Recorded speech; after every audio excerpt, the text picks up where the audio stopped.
I met Tom on a beach in Maui, the kind of place where the sunset paints the sky in colors you can't describe, where the air smells like salt and freedom.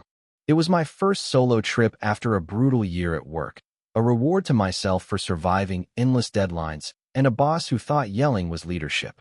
I was 28, tired of the city grind, craving something real.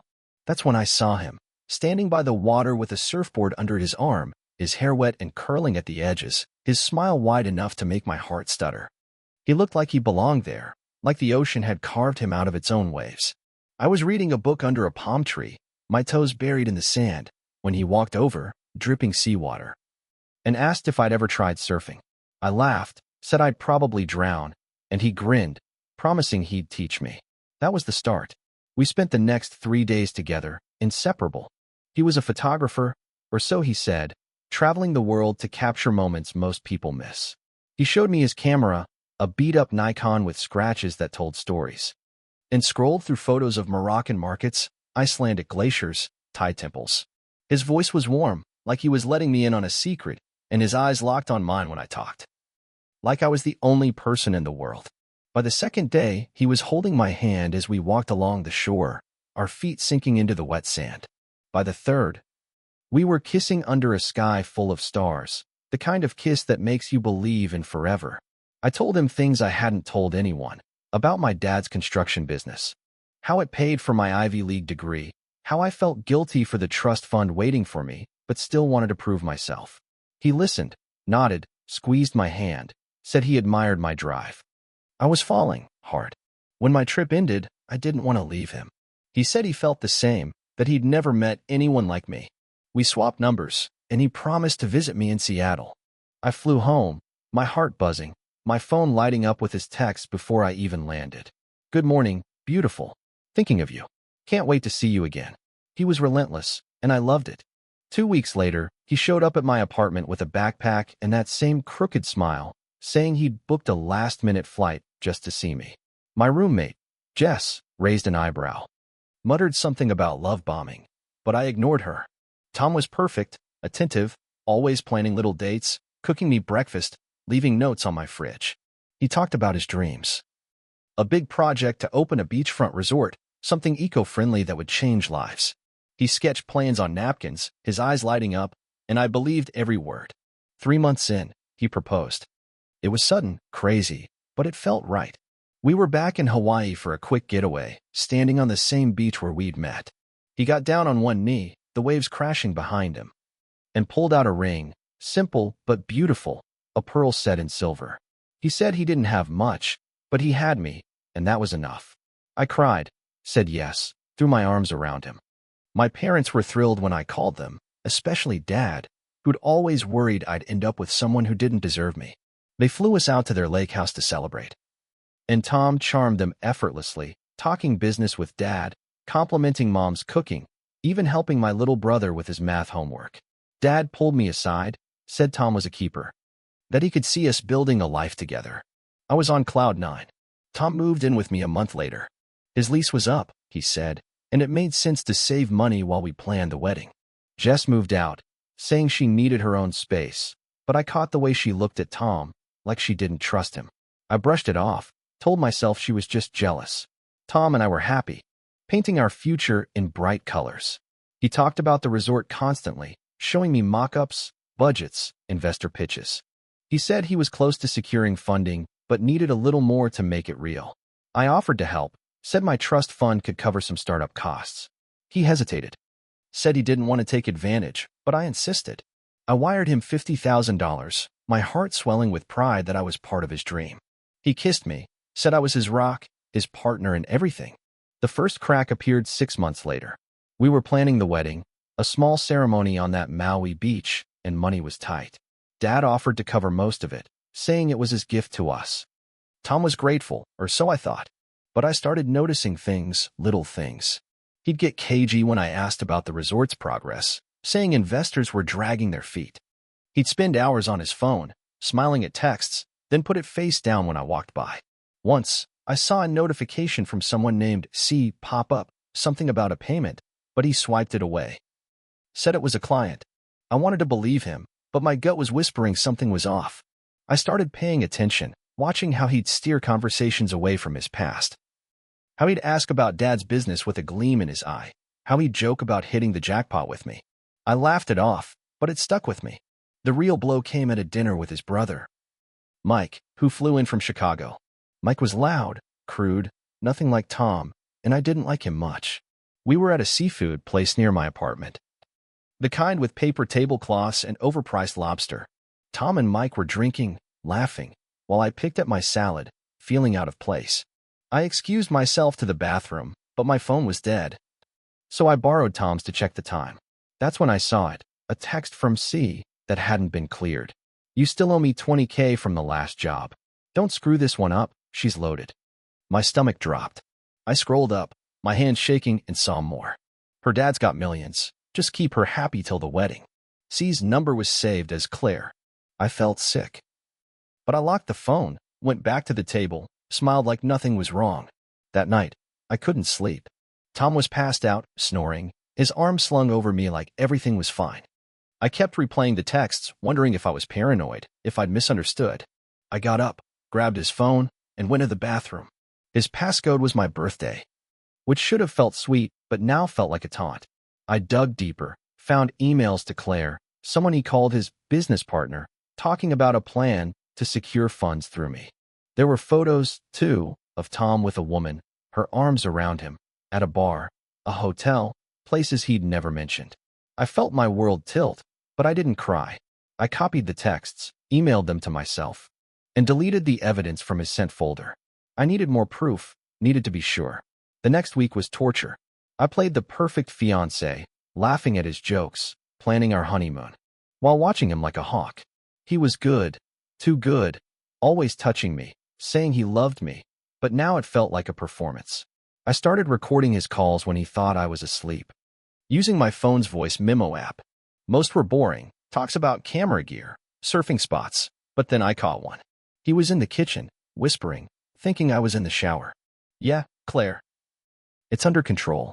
Wedding's in 2 months, then we're set. Her dad's covering everything, and I've got her trust fund on lock. Just keep the heat off me till then. I stood behind the bathroom door, my hand over my mouth, the water running to mask my breathing. He laughed, that same laugh he used when he proposed, and said, "Don't worry, I'm not stupid enough to get her pregnant." That'd screw everything up. I wanted to scream, to throw something, but I didn't. I turned off the water, walked out, and asked what he wanted for dinner. He kissed my forehead, said anything I wanted, and I smiled, my heart burning. I slammed my laptop shut, the sound sharp in the quiet of my apartment, my hands trembling as I stared at the email I just sent to myself. Screenshots of Tom's texts to Claire, the woman he called his partner, the one he laughed with about my trust fund. It was 2 a.m., Tom still asleep in our bed, his phone on the nightstand. Oblivious to the storm I was brewing. I'd spend hours piecing it together, cross-referencing his emails, his call logs, the photos of him with her, her dark hair and sharp smile haunting me. I couldn't just confront him, not yet. I needed more, needed to know how deep this went, needed to protect myself. My phone buzzed, a text from Jess, my old roommate, who'd been texting me since she moved out, warning me about Tom, saying he gave her bad vibes. "Call me, Hannah. I found something." My stomach twisted. I dialed her number, whispering so Tom wouldn't hear. Just didn't waste time, her voice low, urgent. "I saw Tom at a bar last week, with some woman, not you. They were all over each other. I took a picture. I'll send it." My heart pounded, the photo loaded, Tom's arm around Claire, the same woman from his phone, her lips close to his ear, his smile smug, like he owned the world. Just kept talking. Said she'd overheard them mention a deal, something about a property in Hawaii, using someone's money. She didn't catch whose, but now it made sense.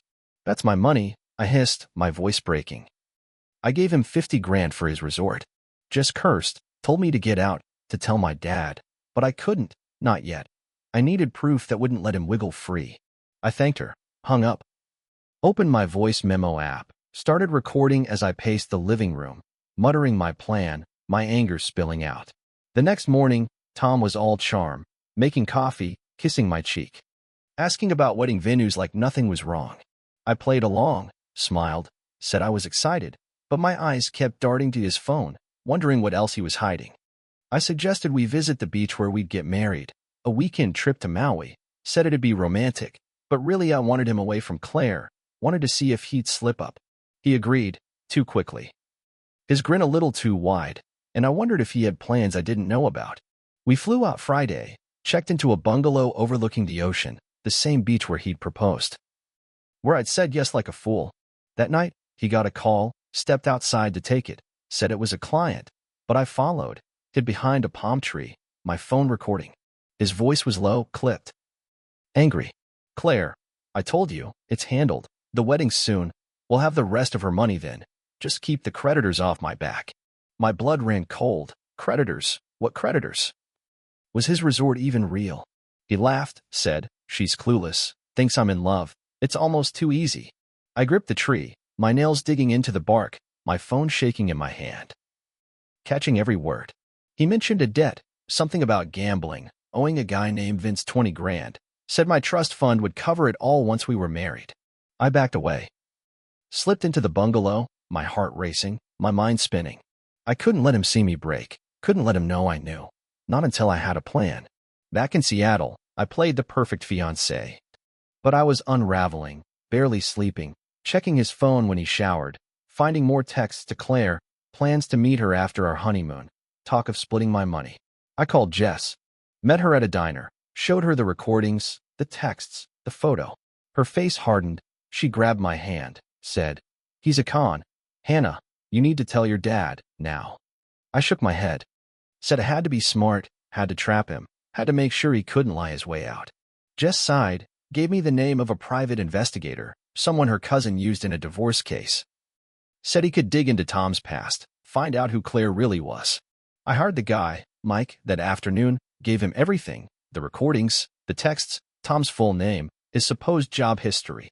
Mike worked fast, called me 3 days later, said Tom wasn't a photographer, wasn't even Tom. His real name was Thomas Carver, a small-time hustler with a rap sheet. Fraud. Theft. A warrant in Nevada for skipping bail. Claire was his wife, not his partner, married 5 years, running scams together, targeting rich women like me. My knees buckled. I sank onto my couch. Mike's voice fading as he listed their cons. Fake businesses, stolen identities, drained bank accounts. Tom had done this before, twice, left women broke, disappeared with their money. I felt stupid. Used, but mostly angry, a fire growing in my chest. Mike sent me a file, photos of Tom and Claire, court records, even a marriage certificate. I printed it all, hid it in a locked drawer. My hands steady now, my plan taking shape. Tom noticed I was off, kept asking if I was stressed about the wedding, if I was okay. I lied, said work was tough, smiled, kissed him. But he wasn't fooled. His eyes narrowed, his touches less gentle. One night, he grabbed my phone while I was cooking, said he was checking the weather, but I saw him swipe through my texts. His jaw tight. I laughed, asked what he was looking for, kept my voice light, but my pulse raced, wondering if he'd seen my messages to Mike. He put the phone down, said nothing, but the air felt heavy, like he was testing me. I started sleeping with my phone under my pillow, checking the locks twice, my trust in him gone, replaced by fear. The drama escalated when Mike called again, said he'd tracked Claire to a motel 20 miles away, said she was meeting a guy, probably Vince, the creditor Tom mentioned. Mike had photos. Claire handing over cash, the guy looking rough, like he didn't mess around. Be careful, Mike warned. These people play dirty. Tom's desperate. He knows you're his ticket out. I thanked him. Hung up, my mind racing, knowing I had to act soon, before Tom suspected I was onto him. I booked a meeting with my dad's lawyer, told him I needed advice on my trust fund, didn't mention Tom. Not yet, but I wanted to freeze my accounts, protect my money. The lawyer agreed, said it'd take a few days, advised me to keep quiet until it was done. That night, Tom came home late. Reeking of whiskey, his eyes wild. He grabbed my shoulders, asked why I was acting weird, why I wasn't myself. I pulled away, said I was tired, but he didn't let go, his grip tightening. His voice low, accusing. You're hiding something, Hannah. Don't lie to me. My heart hammered. I thought of the recordings, the files in my drawer, the lawyer's number in my phone. I forced a smile. Said he was being paranoid, that I loved him, but his eyes searched mine, like he could see through me. He let go, stormed out, said he needed air, and I locked the door behind him, my hands shaking. Knowing this was far from over, my phone buzzed on the kitchen counter, shattering the silence of the apartment, the screen lighting up with an unknown number, a voicemail waiting. I froze, my hands gripping the edge of the sink, the dishes I'd been washing forgotten, suds dripping onto the floor. Tom hadn't come back since he stormed out last night. His accusations still ringing in my ears, his grip on my shoulders leaving faint bruises. I hadn't slept, my mind racing with Mike's revelations, Tom's real name, his wife Claire, their scams. The gambling debt. I pressed play, my breath shallow, and Claire's voice filled the room, smooth, taunting.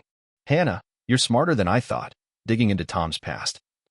But you're in over your head, back off, or I'll make sure your daddy's business takes a hit. My knees buckled, I grabbed the counter, her words a punch to the gut. How did she know I was onto them? I replayed the message, my heart pounding, her tone cold, calculated, like she'd done this before. She mentioned Dad's construction company, said she had friends who could leak fake contracts. Ruin his reputation, tank his deals. I felt sick, my family dragged into this because of me, because I'd trusted Tom, given him my money, my heart. I called Mike, my voice shaking. Told him about the voicemail. He cursed, said Claire was escalating, likely because Tom was cracking under pressure, their plan unraveling. She's not bluffing, he warned. They've got connections. Lowlifes who will do anything for cash. You need to tell your dad, now. I hesitated, the thought of Dad's disappointment crushing me, but Mike was right. I couldn't do this alone. I forwarded the voicemail to my lawyer, asked him to rush the trust fund freeze, then texted Dad, said we needed to talk. Urgent. An hour later, Dad was at my door, his face grim, Mom behind him. Her eyes worried. I didn't waste time, played Claire's voicemail, watched Dad's jaw tighten, his hands clench, Mom's hand flying to her mouth. I spilled everything, Tom's real identity, the scam, the gambling debt, the photos with Claire, the recordings. Dad didn't interrupt, just listened, his silence scarier than any outburst. When I finished, he stood, paced the living room, then stopped. Looked at me. Why didn't you tell me sooner, Hannah? We could have stopped this. His voice was steady, but his eyes were hurt, and I felt like a kid again, failing him. Mom hugged me, said it wasn't my fault, but Dad was already on the phone, calling his security guy, Frank, telling him to dig into Claire, find out who her friends were. Frank called back in 20 minutes. Said Claire had been spotted with a guy named Vince, the creditor Tom owed, a known loan shark with a history of blackmail. My stomach dropped, the pieces clicking. Claire wasn't just threatening. She was mobilizing. Dad told Frank to put a tail on her, then turned to me, said we were going to the police, no more waiting. I nodded, grabbed my laptop, the printed files from Mike, the recordings. Everything I had. At the station, the officer, a tired guy named Lopez, listened as I laid it all out, played the voicemail, showed the texts, the marriage certificate. He raised an eyebrow. Said it was enough for a restraining order against Tom and Claire, maybe an arrest if we could prove fraud. I felt a flicker of hope, but Lopez warned they'd need more to nail Vince. He was slippery. Always covered his tracks. Back home, Dad stayed, sleeping on the couch, his presence grounding but tense. I checked my phone, saw a new email from an anonymous account. My heart sinking as I opened it. It was a photo of me, taken yesterday outside the diner with Jess, my face clear, unaware I was being watched. Below it, a message, no signature. You can't hide. Hannah, tell your dad to back off, or this goes public. My hands shook. I showed Dad, his face darkening. He called Frank, said to tighten security, check for tails. I felt exposed, hunted. My apartment no longer safe, my life unraveling because I'd loved the wrong man. I locked the email in a folder, forwarded it to Lopez, my anger rising, pushing out the fear. They wanted to scare me. Fine, but I wasn't running. That night, I heard a noise outside, a faint scrape against the balcony door, my heart leaping to my throat. Dad was up in an instant, grabbing his phone, texting Frank, who was parked nearby. I crept to the window, peeked through the blinds, saw a shadow move, someone testing the lock. My phone was in my hand, recording, my breath shallow. Dad whispering to stay back. The lock clicked, the door slid open, and I stifled a gasp as Tom stepped inside, his face pale, eyes wild, a duffel bag slung over his shoulder. He didn't see us.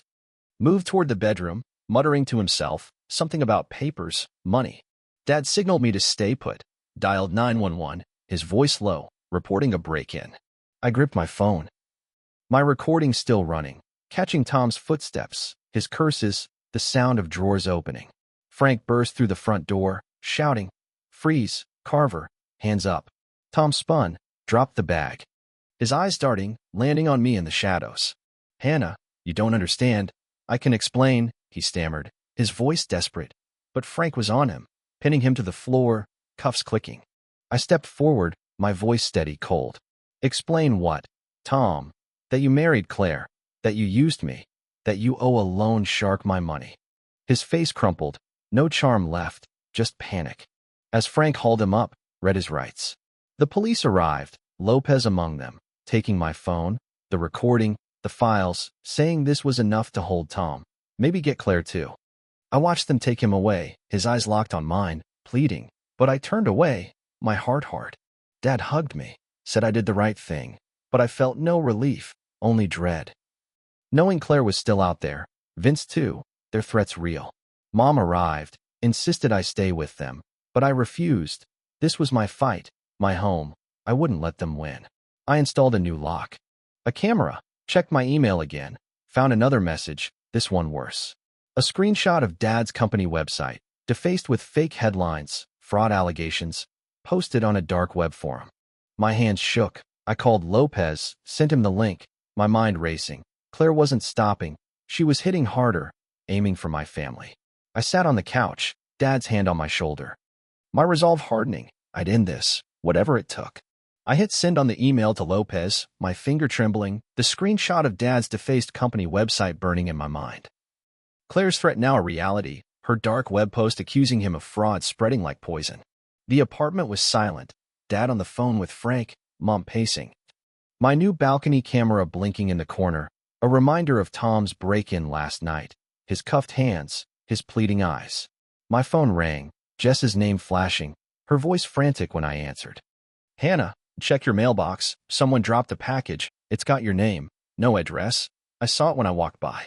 My heart sank. I grabbed my keys, ran downstairs.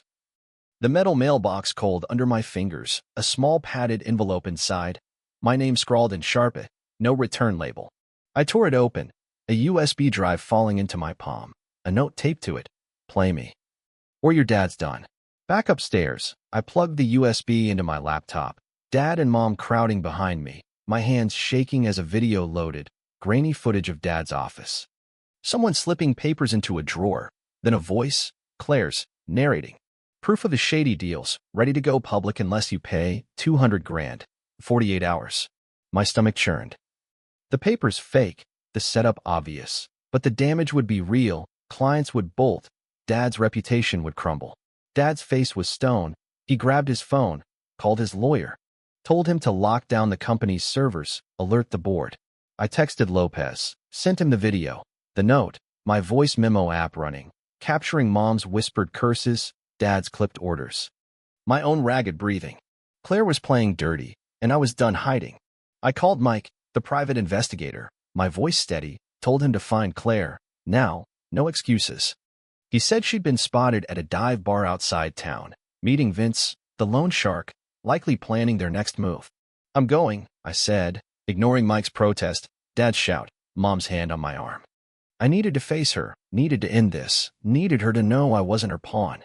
I grabbed my keys, the USB, my phone, slipped the recordings into my purse, drove to the bar. A rundown place with neon signs and a gravel lot. Inside, the air was thick with smoke. Claire at a corner table, her dark hair pulled back, Vince beside her, his eyes cold, calculating. I walked straight over, my heart pounding, slammed the USB on the table, my voice loud, cutting through the bar's noise. "You think this scares me, Claire? You're done." Her smile was slow, venomous. She leaned back, crossed her arms. "Brave girl, Hannah, but you're out of your league, pay up, or your dad's business is toast." Vince smirked, cracked his knuckles, his bulk intimidating.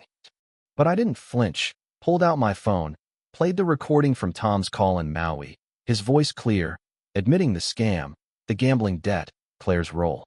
Her face shifted, eyes narrowing. Vince's smirk fading, the bar quieting as heads turned. You're married to him, Claire. You planned this together. I've got proof. Police have it too. Tom's in custody. You're next. She laughed. Sharp, unconvincing, said I was bluffing, but her hands twitched, betraying her. I leaned in, my voice low, fierce. Test me. I've got more. Emails, texts, your marriage certificate. All with the cops. Vince stood, his chair scraping, his voice a growl. Walk away, lady. You don't want trouble. I held my ground, my phone still recording, my eyes locked on Claire. Trouble's already here. Vince, you're in deep with her. Police know your name. Back off, or you're going down too. Claire grabbed his arm, hissed something, but he shook her off, stepped closer. His breath hot, reeking of beer. I gripped my keys in my pocket, ready to swing, but Mike burst through the door, two guys behind him, private security he'd called. Their presence shifting the room's energy. Step back, Vince, Mike barked, his hand on a taser. Cops are outside. You're done. Claire's face paled. She bolted for the back exit. Vince lunging after her, but Mike's guys were faster, blocking the door, pinning Vince to the wall. I followed Claire, my adrenaline surging, the back alley dark, her heels clicking as she ran. My voice echoing. You can't run, Claire. It's over. You lost. She turned, her eyes wild, pulled a knife from her bag, the blade glinting, her voice desperate. You ruined everything, Hannah. Tom's gone. My life's gone. You'll pay. I froze, my phone still in my hand, recording, my mind racing, knowing I had to keep her talking, keep her distracted. You did this, Claire. You chose to scam me, to threaten my family. Put the knife down. Police are coming. Sirens wailed, growing louder. Her hand shook, the knife wavering, her resolve cracking. I stepped closer. My voice calm, steady. You're not a killer, Claire. Don't make this worse. Drop it, now. She hesitated, tears streaming, the knife clattering to the ground. Her body slumping as cop cars screeched into the alley, Lopez leading the charge, cuffs snapping on her wrists. I handed him my phone, the new recording, my voice shaking but clear. Telling him everything, the USB, the bar, Vince's threats. Lopez nodded, said they had enough to hold Claire. Vince too, maybe tie them to other scams. Mike joined me, said I was crazy but brave. Handed me a water bottle, my hands still trembling as I drank. Dad's car pulled up, Mom rushing out, hugging me, her voice breaking. Hannah, don't ever do that again. We were terrified. Dad just looked at me, pride and fear in his eyes, said nothing, just squeezed my shoulder. Back at the station, I gave my statement, watched Claire and Vince through the glass. Their faces defeated, Claire's makeup smudged, Vince's bravado gone. Lopez said Tom was talking, spilling everything, hoping for a deal, confirming Claire's role, Vince's threats, the fake resort, the gambling debts. I felt a weight lift, but not fully, the betrayal still raw, my trust in myself shattered. Dad's lawyer called, said the company's servers were secure. The dark web post traced to Claire, taken down before it spread. I nodded, exhausted, my body heavy, my mind replaying Claire's knife, her tears, my own voice standing up to her. I'd won. But at what cost? I deleted Tom's last voicemail, my thumb pressing the screen with finality, the message unheard, his voice no longer allowed to haunt me. It was a week since the alley. Since Claire's knife hit the ground, since Lopez cuffed her and Vince, their scam collapsing under the weight of my recordings, my evidence, my refusal to break. I sat at my kitchen table, alone, a mug of tea cooling in my hands, my apartment quiet, the new locks gleaming, the balcony camera off, its job done. My phone was free of unknown numbers, no more threats, no more shadows. But the silence felt heavy, a reminder of the life I'd thought I had, the love I'd believed in. I opened my laptop, started typing a list, not of evidence this time, but of steps forward, my future. Mine alone. Dad called, his voice softer than usual, said the company was clear, no trace of Claire's fake allegations, his clients loyal, his reputation intact. He paused, asked if I was okay. Really okay, and I heard the guilt in his words, the fear he'd failed me by not seeing Tom's lies. I told him I was fine, a lie, but I couldn't burden him, not after everything. Mom got on the line. Insisted I come to the lake house for the weekend, said we needed family, needed normal. I agreed, packed a bag, drove out, my hands steady on the wheel, the highway stretching before me. A path I was choosing, not one Tom had paved. At the lake house, Mom hugged me tight, her eyes searching mine. Dad grilled steaks. My brother played music too loud. Normalcy, a fragile act we all played. Over dinner, I told them I was selling the apartment, moving somewhere new, somewhere untainted by Tom's memory. Dad nodded, said he'd help. Mom's eyes teared up. But she smiled, said it was brave. I didn't feel brave. I felt raw. My trust in people cracked, my heart bruised. But I kept talking, said I was starting therapy, wanted to rebuild, wanted to be whole again. Dad reached for my hand, his grip firm, said he was proud, and I cried then. Quiet tears, not the gasping sobs of before, but a release, a step toward healing. Jess came by the next day, brought coffee, sat with me on the dock, our feet dangling over the water. She apologized for not pushing harder, for not making me see Tom's red flags sooner. I shook my head, said it was my lesson, my mistake, my strength now. She showed me a text from a mutual friend, someone Tom had tried to spin his lies to, saying I'd framed him, ruined his life. Jess had shut it down, told everyone the truth, my truth, and I felt a flicker of gratitude, my circle smaller but stronger. We talked about the future, her new job, my plans. And I realized I was laughing, really laughing, for the first time in months. Back in Seattle, I met Lopez at the station, signed papers for the case, learned Tom had pleaded guilty, took a deal. 3 years for fraud, more if he violated parole. Claire was fighting her charges, but the evidence was ironclad. Her trial set for spring. Vince already behind bars for unrelated crimes. Lopez handed me my phone. The recordings copied, said I'd done good, saved others from their scams. I nodded, left the station, drove to my bank, closed the account Tom had access to, opened a new one, my name only, my money safe. I felt lighter, each step a reclaiming, each decision a wall against the past. The apartment sold fast, a young couple buying it, their eyes bright, their future unwritten. I packed my things, donated the furniture Tom had touched, kept only what felt mine. I moved to a loft downtown, small, modern, with a view of the city, not the beach. No echoes of Maui. My first night, I ordered takeout, ate on the floor, no table yet, my phone buzzing with a text from Mike, the investigator, checking in, saying he'd heard about the plea. Hoped I was okay. I thanked him, saved his number, a reminder that not everyone betrayed, that some fought for you. Therapy started that week, a woman named Dr. Ellis, her voice calm, her questions sharp. I told her about Tom, Claire, the knife, the fear, the anger, how I hated myself for believing him, for missing the signs. She listened, didn't judge. Asked what I wanted to rebuild, not just who. I didn't know, not yet, but I kept going, once a week, peeling back the layers, finding Hannah again, the one who'd traveled alone, who'd laughed on that beach before Tom. I started running, mornings along the waterfront, my breath steady, my body strong, each step a promise to myself. A month later, I got an email from Claire's lawyer, a settlement offer, her silence for my money, a desperate last play. I laughed, forwarded it to Lopez, who called, said it was blackmail. Another charge against her. I felt no pity, only closure, her power gone, her threats empty. Dad's company thrived, a new contract signed. Mom sent me photos of their garden.